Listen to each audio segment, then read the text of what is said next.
നമസ്കാരം, അമൃതാണ്. കഴിഞ്ഞ ആഴ്ചയിൽ ഞാൻ കണ്ട എനിക്ക് ഏറ്റവും ഇഷ്ടപ്പെട്ട ഒരു സിനിമ എന്ന് പറയുന്നത് ദൃശ്യം 3. എനിക്ക് ഒത്തിരി വർക്കായി. ഈ സിനിമയെക്കുറിച്ച് പറഞ്ഞു കഴിഞ്ഞാൽ ജോർജ് കുട്ടി, അതായത് വെറും 4ാം ക്ലാസ്സുകാരൻ്റെ ബുദ്ധിയിൽ ഒരു കൊലപാതകം നടത്തിയിട്ട് അതിനെ മറയ്ക്കാനായിട്ട് സിനിമകളുടെ സന്ദർഭങ്ങളൊക്കെ വെച്ചുകൊണ്ട് അതിനെയൊക്കെ കൂട്ടിയിണക്കിക്കൊണ്ട്, അതായത് വലിയ വിദ്യാഭ്യാസം ഇല്ലാത്തതുകൊണ്ട് തന്നെ അദ്ദേഹത്തിന് ആകെ ഉള്ളൊരു അറിവെന്ന് പറയുന്ന സിനിമകളിലൂടെ കിട്ടിയിട്ടുള്ള അറിവാണ്. അപ്പോൾ അതിൽ നിന്ന് കേരള പോലീസിനെ പോലും വെല്ലുവിളിക്കത്തക്ക തരത്തിലുള്ളൊരു ഹൈഡ് ചെയ്യാനായിട്ടുള്ളൊരു സ്കിൽ അദ്ദേഹത്തിനുണ്ട്. എന്നാൽ അതുപോലെ തന്നെ ഒരാളെ നന്നായി ഉപദ്രവിച്ചിട്ട്, പ്രത്യേകിച്ച് തലയ്ക്ക് വരെ അടിച്ചതിന് ശേഷം ഹോസ്പിറ്റലിൽ കൊണ്ടെത്തിച്ച് ഒരാളെ രക്ഷപ്പെടുത്താനുള്ള കഴിവും ജോർജ് കുട്ടിക്കുണ്ടെന്നുള്ള ഈ സിനിമയിലൂടെ ക്ലിയറായി. ജിത്തു ജോസഫിൻ്റെ സിനിമകളെന്ന് പറഞ്ഞാൽ അവസാനം കൊണ്ടിട്ടൊരു പസിലിംഗ് ഉണ്ട്. ആദ്യമേ ഒരു ജിക്സോ പോലെ എല്ലാം കൂടെ ഇങ്ങനെ ഇട്ട് തരും, പക്ഷെ അവസാനം ഈ പസിൽസ് എല്ലാം കൂടെ ഇങ്ങനെ സോൾവ് ചെയ്ത് കൊണ്ടുവരുന്ന ഒരു മൊമെൻറ്റിൽ നമുക്ക് കിട്ടുന്ന ഒരു തിയേറ്റർ ഹൈ ഉണ്ട്. അതാണ് ശരിക്കും ജിത്തു ജോസഫിൻ്റെ ഒരു മാജിക് എന്ന് പറയുന്നത്. ആ സാധനത്തിലേക്ക് കൊണ്ടെത്തിക്കാൻ വേണ്ടിയുള്ള ഒരു ട്രാവലാണ് ബാക്കിയുള്ള സിനിമ. അപ്പോൾ ആ ഒരു എൻഡിലേക്കുള്ള ഒരു ജേണി കുറച്ച് ബോറിംഗ് ആയിരിക്കും. അപ്പോൾ തുടക്കത്തിലൊക്കെ എനിക്ക് കുറച്ച് ബോറിംഗ് ആയിട്ട് തോന്നി. കാരണം വെറും ഒരു സീരിയൽ ടൈപ്പ് ഓഫ് രീതിയിലാണ് സിനിമ ഇങ്ങനെ തുടക്കം മുതൽ യാത്ര ചെയ്യുന്നത്. പിന്നെ അതിനിടയിൽ കുറേ സംഭവങ്ങൾ ഇങ്ങനെ ഇട്ടിട്ട് കൊണ്ടുപോകണുണ്ട്. ഒന്നും നമുക്ക് മനസ്സിലാകത്തില്ല. അത് ഒരു സ്കില്ല് തന്നെയാണ്, ആ ഒരു റൈറ്റിംഗ് സ്കില്ല് തന്നെയാണ്. അതായത് നമുക്ക് ഒരു രീതിയിലും പ്രെഡിക്റ്റ് ചെയ്യാൻ പറ്റത്തില്ല. ഇതാണ് ഇവരൊക്കെ ഈ കഥാപാത്രങ്ങളൊക്കെ വരുന്നത്, ചിലപ്പോൾ ഇതിനായിരിക്കും എന്നൊന്നും നമുക്ക് പ്രെഡിക്റ്റ് ചെയ്യാൻ പറ്റത്തില്ല. അതൊക്കെ ഒരു ജിത്തു മാജിക് തന്നെയാണ്. അപ്പം ഞാൻ പറയാൻ വന്നത് ശരിക്കും ദൃശ്യം 1 എന്ന് പറയുന്ന സിനിമ നമ്മളെ ശരിക്കും ഞെട്ടിച്ചളഞ്ഞൊരു സിനിമയായിരുന്നു. അപ്പോൾ അന്നതൊരു സ്റ്റാൻഡ് അലോൺ സിനിമയായിട്ട് എടുത്തതായിട്ടാണ് എനിക്ക് ആ സിനിമ കണ്ടപ്പോൾ മനസ്സിലായത്. പക്ഷേ അവർ പിന്നെ ആ സിനിമയുടെ സാധ്യതകൾ, അതിൻ്റെ ഒരു സക്സസ്സും അത് ജനങ്ങളിലുണ്ടാക്കിയ ഒരു ഡിസ്കഷനും ഇതെല്ലാം കൂടെ വെച്ചിട്ട് ഇതിനി അടുത്ത കാലഘട്ടത്തിൽ എന്തായാലും അവിടെ കേസ് തെളിഞ്ഞിട്ടില്ല. അപ്പോൾ ഇനി കേസെന്ന് പറയുമ്പോഴത്തേക്ക് ഒരിക്കലും അങ്ങനെ നീണ്ട കാലം വരെ തെളിയാതെ കിടക്കത്തൊന്നുമില്ല. എന്തെങ്കിലും ചിലപ്പോൾ കുത്തിപ്പൊക്കി എടുക്കാൻ ആരെങ്കിലും ഉണ്ടെങ്കിൽ അത് കുത്തിപ്പൊക്കി എടുക്കുന്ന സാഹചര്യം നമുക്ക് നാട്ടിലൊക്കെ ഉണ്ടല്ലോ. അപ്പോൾ ആ ഒരു ബാക്ക്ഗ്രൗണ്ട് സെറ്റ് ചെയ്തുകൊണ്ടാണ് ഇതിൻ്റെ രണ്ടാമത്തെ കഥ അവർ ഡെവലപ്പ് ചെയ്തത്. രണ്ടാമത്തെ കഥയിലും ഒത്തിരി ത്രില്ലിങ് എലിമെൻറ്റ്സ് ഉണ്ടായിരുന്നു. അപ്പോൾ അത് ശരിക്കും ഈ സ്റ്റാൻഡ് അലോൺ സിനിമയിൽ നിന്നും സിനിമ എക്സ്പാൻഡ് ആകാൻ സാധ്യത, അതിൻ്റെ ഒരു എക്സ്പാൻഷൻ പോസിബിലിറ്റീസ് രണ്ടാമത്തെ സിനിമ ദൃശ്യം 2 തുറന്നു വെച്ചായിരുന്നു. പക്ഷേ ദൃശ്യം 3ലേക്ക് വന്നപ്പോഴത്തേക്ക് പല കഥാപാത്രങ്ങളെയും കുറച്ചും കൂടെ ക്രൂവലാക്കേണ്ട ഒരു അവസ്ഥയായി.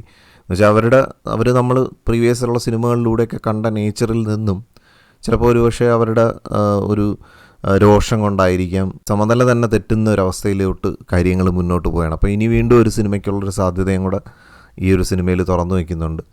ഓവറോൾ ജിത്തു ജോസഫിൻ്റെ ഒരു യൂഷ്വൽ റൈറ്റിംഗ് സ്റ്റൈലും എല്ലാം വെച്ചിട്ട് സിനിമ കൊള്ളായിരുന്നു. പക്ഷേ എങ്കിലും ഒരു ഫസ്റ്റ് ആൻഡ് സെക്കൻഡ് പാർട്ട് ഫസ്റ്റിൽ കിട്ടിയ ഒരു സാധനം അതെനിക്ക് സെക്കൻഡിലും ഓക്കെ എന്ന് പറയാം. ബട്ട് തേർഡിൽ വന്നപ്പോഴത്തേക്ക് ഇത് ഭയങ്കര മിസ്സിങ് ആയിരുന്നു. കാരണം തേർഡിൽ വന്നപ്പോഴത്തേക്ക് ഒരു ക്യാരക്ടേഴ്സിൻ്റെയൊക്കെ സ്വഭാവ രീതികൾ, കാരണം കാലം കഴിയും തോറും ആളുകൾക്ക് മാറ്റം സംഭവിക്കുമെന്ന് പറയുന്ന പോലെ തന്നെ ഇതിലെ കഥാപാത്രങ്ങൾക്ക് ഒരുപാട് മാറ്റങ്ങൾ സംഭവിക്കുന്ന രീതിയിലാണ് ജിത്തു അതിനെ ഫ്ലെക്സ് ചെയ്തിരിക്കുന്നത്. കാലം മനുഷ്യരെ ഒരുപാട് മാറ്റങ്ങൾ വരുത്തുമെന്ന് പറഞ്ഞ പോലെ അങ്ങനെ ഒരു സ്റ്റേജസിലൂടെയൊക്കെയാണ് ഈ സിനിമ കടന്നു പോകുന്നത്, ഇതിലെ കഥാപാത്രങ്ങൾ കടന്നു പോകുന്നത്. പക്ഷേ എവിടെയൊക്കെ ഒരു എക്സിക്യൂഷൻ ഇഷ്യൂസൊക്കെ എനിക്ക് ഫീൽ ചെയ്തു. അത് ജിത്തു ജോസഫിൻ്റെ പല സിനിമകളും കാണുമ്പോൾ നമുക്ക് ഫീൽ ചെയ്യാറുണ്ട്. അവസാനത്തെ ആ ഒരു ട്വിസ്റ്റ് നമ്മളെ ശരിക്കും ട്വിസ്റ്റ് ആക്കും. അതാണ് അദ്ദേഹത്തിൻ്റെ മാജിക് എന്ന് പറയുന്നത്. അതായത് ഒരു രീതിയിലും പ്രെഡിക്റ്റ് ചെയ്യാൻ പറ്റാത്ത രീതിയിൽ അദ്ദേഹം കൊണ്ടുപോയി അവസാനം എൻഡ് ചെയ്യിപ്പിക്കുന്നത് ഒരു ഗംഭീര പരിപാടിയാണ്. പക്ഷെ അതിലോട്ട് ആ സിനിമ ട്രാവൽ ചെയ്ത് എത്താനുള്ള ആ ഒരു പോക്ക്, അല്ലെങ്കിൽ ആ ഒരു ജേണിയിൽ പല അസ്വാഭാവികതകളും, അല്ലെങ്കിൽ എവിടെയൊക്കെ ഒരു എക്സൈറ്റ്മെൻറ്റ് ഇല്ലാത്തൊരവസ്ഥകളൊക്കെ ഇതിൻ്റെ തുടക്കത്തിൽ ഭയങ്കര ഡെഡ് സ്ലോ പോലെയാണ് സിനിമ പോയത്. ചിലപ്പോൾ ആ ഒരു പേസിൽ സിനിമേനെ കൊണ്ടുപോകുന്നത് അവസാനം കൊണ്ടുപോയി ആ ഹൈസ് വരുമ്പോൾ നമ്മൾ ശരിക്കും എക്സൈറ്റ് ചെയ്യിപ്പിക്കാൻ വേണ്ടിയിട്ടായിരിക്കാം. അതൊരു മാജിക്കൽ എഫേർട്ടായിരിക്കും. ഇപ്പോൾ ദൃശ്യം 3 എനിക്കങ്ങ് ഭയങ്കര സംഭവമായിട്ടൊന്നും തോന്നിയില്ല. ബട്ട് ഓക്കെ, ഇതൊരു Jeethu Joseph usual Jeethu Joseph type of writing, അദ്ദേഹത്തിൻ്റേതായിട്ടുള്ളൊരു പ്രസൻറ്റേഷൻ സ്റ്റൈലും. പിന്നെ മുരളി ഗോപിയുടെ ഇൻവെസ്റ്റിഗേഷൻ സൈഡൊക്കെ ഭയങ്കര രസമാണ്. അദ്ദേഹം വരുമ്പോൾ തന്നെ സിനിമയ്ക്ക് ഒരു എനർജി വരുന്നുണ്ട്. അപ്പോഴാണ് ആ ഒരു കേരള പോലീസിൻ്റേതായിട്ടുള്ളൊരു എനർജി നമുക്ക് ഫീൽ ചെയ്ത് തുടങ്ങുന്നത്. പിന്നെ അവരുടെ ഇൻവെസ്റ്റിഗേഷനിൽ പല കാര്യങ്ങൾ പാളുന്നുണ്ടെങ്കിലും അവർ സൈഡിൽ കൂടെ ഇൻവെസ്റ്റിഗേറ്റ് ചെയ്യുന്ന കുറേ കാര്യങ്ങളൊക്കെ പറഞ്ഞു വരുന്നുണ്ട്. അതൊക്കെ ഭയങ്കര ഇൻട്രസ്റ്റിംഗ് ആണ്. ആ പാർട്ടൊക്കെ വളരെ കൺവിൻസിങ്ങുമാണ്.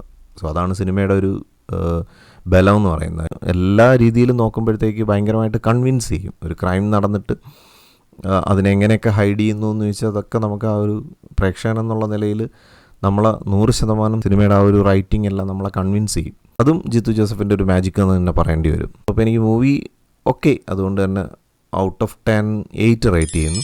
പിന്നെ ഞാൻ കണ്ടത് കറുപ്പ്. ഈ കറുപ്പ് എന്ന് പറയുന്ന സിനിമയെക്കുറിച്ച് പറയുമ്പോഴത്തേക്കും ഈ കറുപ്പസ്വാമി എന്ന് പറയുന്ന ഒരു ഡെയിറ്റി, അത് നമ്മുടെ ശബരിമലയായിട്ടൊക്കെ ബന്ധമുള്ള ഒരു സംഭവമാണ്. അതായത് നമ്മൾ ഈ വേദിക് കോൺസെപ്റ്റ്സിലുള്ള ക്ഷേത്രങ്ങളിലൊക്കെ ഈ ദ്വാരപാലകരെന്ന് പറഞ്ഞ് കാവൽ നിൽക്കുന്ന ദൈവസങ്കല്പങ്ങളുണ്ട്. ഏതാണ്ട് അതുപോലെ ഉള്ളൊരു ദൈവസങ്കല്പമാണ് കറുപ്പസ്വാമി. അത് ശബരിമലയിൽ അയ്യപ്പന് കാവലായിട്ട് നിൽക്കുന്ന കറുപ്പസ്വാമിയാണെന്നുള്ള ഐതിഹ്യങ്ങളൊക്കെ ഉണ്ട്.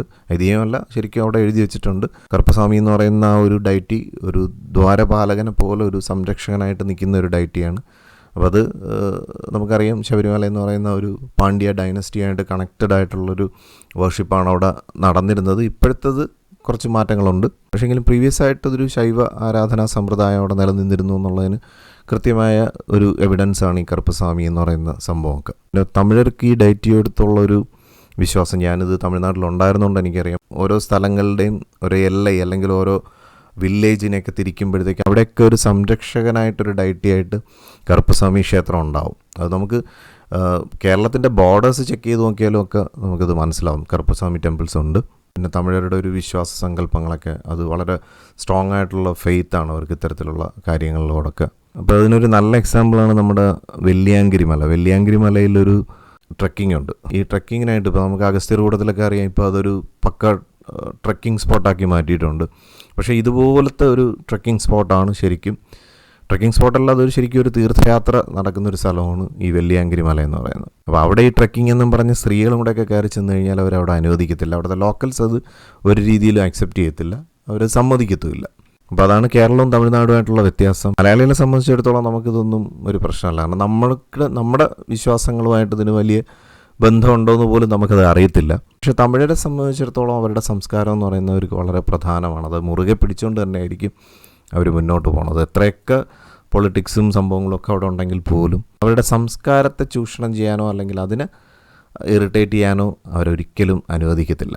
സോ ഈ സിനിമയിലും പറഞ്ഞു വരുന്നത് അങ്ങനെയാണ്. അധർമ്മത്തിനെതിരെ പോരാടുന്ന ഡൈറ്റി ആയിട്ടുള്ള കറുപ്പസ്വാമി, ധർമ്മത്തിന് എവിടെയൊക്കെ ച്യുതി സംഭവിക്കുന്നു അതിനെ സംരക്ഷിക്കാനായിട്ട് ദൈവം തന്നെ പുറത്തിറങ്ങി വരികയാണ്. അപ്പോൾ അത് സൂര്യ എന്ന് പറയുന്ന ആ ഒരു ആക്ടറുടെ ആ കംപ്ലീറ്റ് ഓറ, ഇത് ഈ സിനിമയിൽ ഉടനീളം അദ്ദേഹത്തെ കാണുമ്പോൾ തന്നെ നമുക്ക് ഓൾറെഡി അദ്ദേഹത്തിൻ്റെ ഓറ, അദ്ദേഹത്തിൻ്റെ ഗ്ലാമർ എന്നൊക്കെ പറയുന്നത് ഒരു പീക്കാണ്. അപ്പോൾ ഇതിനകത്തൊരു ഗോഡ്ലി ക്യാരക്ടറും കൂടെ ആയപ്പോഴത്തേക്ക് ആ ഒരു ഇമ്പാക്റ്റ് ഉണ്ടാക്കിയെടുക്കാനുള്ളൊരു മേക്കപ്പും ഒക്കെ അദ്ദേഹത്തിന് ചെയ്തിട്ടുണ്ട്. എങ്കിലും ഇതിൻ്റെ സംവിധായകൻ ഈ സിനിമയ്ക്കകത്തൊരു നല്ല ഒരു ക്യാരക്ടർ ചെയ്തിട്ടുണ്ട്. പക്ഷേ ആ ക്യാരക്ടർ എവിടെയൊക്കെയോ ഭയങ്കരമായിട്ട് ലൂസ് ചെയ്യുന്നുണ്ടായിരുന്നു. ആ ഒരു പവർ ആ ഒരു ക്യാരക്ടറിന് നെഗറ്റീവാണ് എങ്കിൽ പോലും നമ്മുടെ എസ് സൂര്യയൊക്കെ ചെയ്യുന്ന പോലുള്ളൊരു സംഭവമായിട്ടാണ് പുള്ളി ചെയ്തിരിക്കുന്നത്. പക്ഷേ ആളുടെ കയ്യിൽ അത് നിന്നിട്ടില്ല ആ ഒരു ക്യാരക്ടർ. അതുമാത്രമാണ് എനിക്കൊരു അപാകത തോന്നിയത്. പിന്നെ വേറെ കുറച്ച് അപാകതകളൊക്കെ സിനിമയ്ക്കുണ്ട്. പക്ഷേ എങ്കിലും ഇതെല്ലാം മാറ്റാനായിട്ട് സൂര്യയുടെ ആ ഒരു ഗോഡ്ലി ക്യാരക്ടർ മാത്രം മതി. ഒന്നുമല്ലെങ്കിലും ആ ഒരു പാട്ടും ആ ഒരു ഡാൻസും കൂടെ തിയേറ്ററിൽ എക്സ്പീരിയൻസ് ചെയ്യാൻ. 3 സോങ്സ് ഉണ്ട്. ഇത് 3 സോങ്സും സായി അഭ്യങ്കർ അങ്ങോട്ട് പീക്ക് ലെവലിലാണ് ചെയ്തു വെച്ചിരിക്കുന്നത്. ആ ഡാൻസ് ഒക്കെ ശരിക്കും ഒരു നല്ല ക്രൗഡ്, ഞാൻ കണ്ട തിയേറ്ററിൽ പിള്ളേരൊക്കെ ലിറ്ററലി ഡാൻസ് ചെയ്യുമായിരുന്നു. അത്രയ്ക്ക് പവർഫുള്ളായിട്ടുള്ള ഒരു മ്യൂസിക് അറേഞ്ച്മെൻ്റ് ആണ്. അത് ഡോൾബി അറ്റ്മോസിൽ കേൾക്കുമ്പോഴത്തേക്കും അതൊരു ഭയങ്കര എനർജി ആയിരുന്നു. എനിക്ക് തോന്നുന്നു സായി അഭ്യങ്കറിൻ്റെ ആ ഒരൊറ്റ സോങ് തിയേറ്ററിൽ എക്സ്പീരിയൻസ് ചെയ്യാൻ, അത് നമുക്കിനിയിപ്പോൾ യൂട്യൂബിലോ അല്ലെങ്കിൽ OTT പ്ലാറ്റ്ഫോംസിലൊന്നും വരുമ്പോൾ ഈ ഒരു തിയേറ്ററിൽ കിട്ടുന്നൊരു സ്റ്റഫ് അവിടെ കിട്ടത്തില്ല. അപ്പോൾ അത് മാത്രം കാണാനായിട്ട് വേണമെങ്കിൽ ഈ സിനിമ കാണാം. ഞാനിത് 2 തവണ കണ്ടായിരുന്നു. അത് ഞാൻ പോയി കണ്ട് പിന്നെ എനിക്ക് ഈ ഒരു സാധനം, ആ ഒരു പാട്ടിൻ്റെ ഒരു എഫക്റ്റും ആ സൂര്യയുടെ പെർഫോമൻസൊക്കെ കാണാൻ വേണ്ടിയിട്ട് ഞാൻ ഒന്നുകൂടെ കണ്ട്. ഒരു റിപ്പീറ്റ് വാച്ച് വാല്യൂ ഒന്നും സിനിമയ്ക്കില്ല, എങ്കിലും ഈ ഒരു പാട്ടും ഡാൻസും ഒക്കെ എന്തായാലും തിയേറ്ററിൽ എക്സ്പീരിയൻസ് ചെയ്യാൻ വേണ്ടിയുണ്ട്. സോ ഇത് രണ്ടുമാണ് തിയേറ്ററിൽ കണ്ടതിൽ എനിക്കിപ്പോൾ റീസെൻ്റായിട്ട് കണ്ടതിൽ കുറച്ച് ഇഷ്ടപ്പെട്ടത്. പിന്നെ അതിലടി ഞാൻ ഓൾറെഡി റിവ്യൂ ചെയ്തിട്ടുണ്ടായിരുന്നു. പിന്നീട് ഒരു ഇംഗ്ലീഷ് മൂവി ഉണ്ടല്ലോ, മോർട്ടൽ കോംബാറ്റ് 2. ഫസ്റ്റും എനിക്ക് വർക്കായൊരു മൂവിയാണ്. സെക്കൻഡ് കുറച്ചും കൂടെ ഗ്രാൻഡായിട്ടാണ് അവർ ചെയ്തു വെച്ചിരിക്കുന്നത്. ഒരു മസ്റ്റ് തിയേറ്റർ വാച്ച് ആയിട്ടുള്ളൊരു മൂവിയാണ്. കാരണം ഇതിനകത്ത് കുറേ സ്പെഷ്യൽ എഫക്ട്സ് അവർ ഇതിനകത്ത്, അതായത് ഇന്ന് വരെ സിനിമയിൽ കണ്ടിട്ടില്ലാത്ത, ഹോളിവുഡ് സിനിമകളിൽ പോലും കണ്ടിട്ടില്ലാത്ത കുറച്ച് സ്പെഷ്യൽ എഫക്ട്സ് ഈ ഒരു മൂവിക്കകത്തുണ്ട്. അത് ഭയങ്കര അടിപൊളിയായിട്ടാണ് അത് ക്രാഫ്റ്റ് ചെയ്തിരിക്കുന്നത്. അപ്പോൾ കറുപ്പിന് ഞാൻ ഔട്ട് ഓഫ് 10 8 റേറ്റ് ചെയ്യുന്നു. അപ്പോൾ ഈ ഒരു movie mortal combat out of 10 9. അതിനെക്കുറിച്ച് കൂടുതലൊന്നും പറയാനില്ല. ഫൈറ്റ് സീക്വൻസുകളൊക്കെ അടിപൊളിയാണ്. പ്രത്യേകിച്ച് ഇതിനകത്ത് തുടക്കം മുതൽ അവസാനം വരെ ഒരു സ്റ്റോറിയുടെ ഒരു ബാക്കപ്പും കൂടെ ഉണ്ട്. അപ്പോൾ അത് ഭയങ്കര രസമുണ്ടായിരുന്നു. സോ എന്തായാലും ഇപ്പോൾ ഇനി അടുത്ത ആഴ്ച കാണുന്ന സിനിമയുടെ വിശേഷമായിട്ട് നമുക്ക് വീണ്ടും കാണാം. Thank you for watching and thank you for supporting me.